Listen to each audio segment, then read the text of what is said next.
Hello, আসসালামু আলাইকুম। আজ আমরা থাইল্যান্ড থেকে বাংলাদেশে ব্যাক করছি।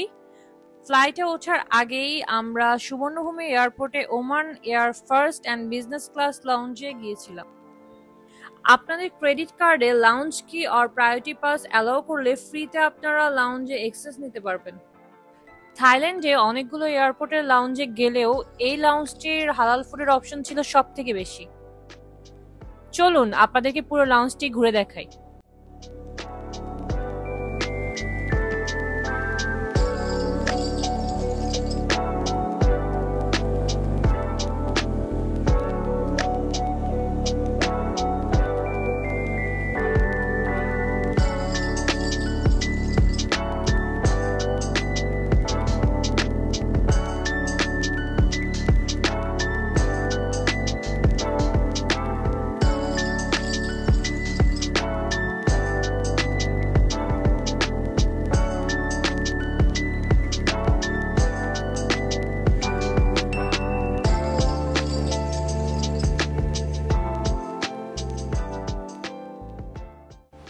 আজ এই পর্যন্তই, আবার কোনো নতুন ভিডিও নিয়ে চলে আসবো। ততক্ষণ পর্যন্ত সুস্থ থাকুন, ভালো থাকুন। আল্লাহ হাফেজ।